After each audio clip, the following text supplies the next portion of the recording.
अखा दै गैयैनि थाखाय आबादारिफोरा माइ आबाद मावनायाव जेंनायाव गोग्लैदों।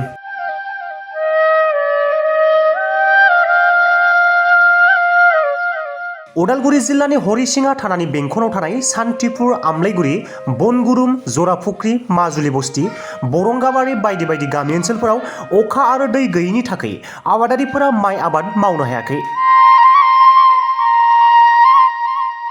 दैज्लां बोथोर सफैबाय, गायनाय फुनाय सम जाबाय। नाथाय आबाद फोथाराव दै थरथिंसेबो गैयैनि थाखाय आबादारिफोरा खाफाल हमनो गोनां जादों।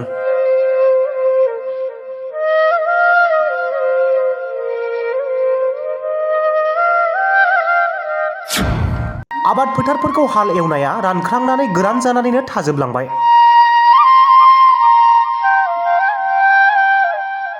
आबादारिफोरा मा दुखु फोरमायदों फै जों खोनासंनानै लानि।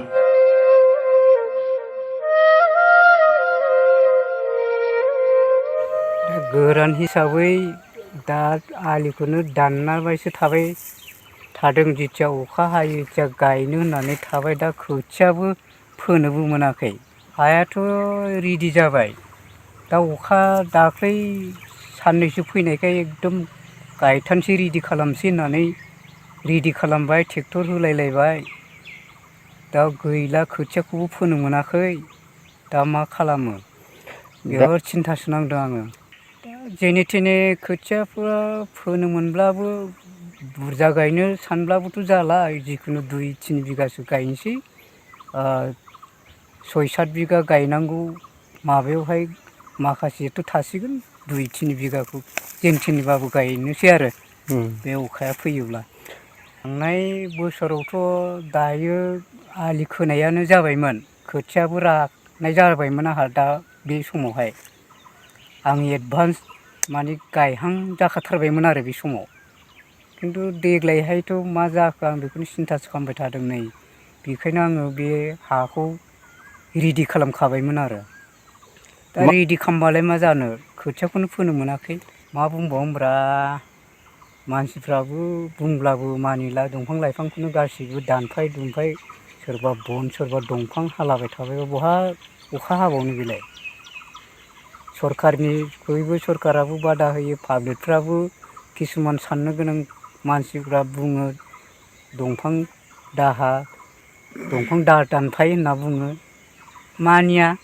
दा नुबाय, आबादारिफोरनि थाखाय आबाद मावनो खावलायनोथ' आंहा जेबो उफायानो गैया जाहैबाय। दा अखाफोर गैया, दै गैयाबाथ' सोरखौबा गाय सोरखौबा फु मावनांगौ होननानैथ' बुंनो हाला। दा गावखौनो साननानै नायदो, जिखिनि गायनांगौमोन बेखिनिखौ गायनो मोना, मालायखौथ' बुंनो हाला जेबो, गावनो हाया। दा बेखायनो सानो आं, सिगांनि समफ्राव बै खिरखिरा होननाय मोनसे बागाननि गैयाब्लाबो 300 फुट 400 फुटसो गोजौ हाजोनिफ्राय गोबां दै गयोमोन। नाथाय दाथ' बे दै गयैनि जाहोनानो जाहैबाय, आं बेखौनो नायबाय, गोबां मानसिफ्रा बे हाजोनि जि दै प्रभाब, बिनि प्रभाबा दंफां दानफायनायनि थाखाय बे दैफ्रा बन्द' जाबाय होननानै आं सानो आरो। दा जोङो बेफोरजोंनो गोबां दैफोर लाबोयोमोन बानायनानै, जों खर'आव बेबायदिनो बान्दो होनानै बिनिफ्रायनो लाबोयोमोन। गोबां दैफोर फैयोमोन आरो। दाथ' जि भुटाननि दै बेथ' गैला।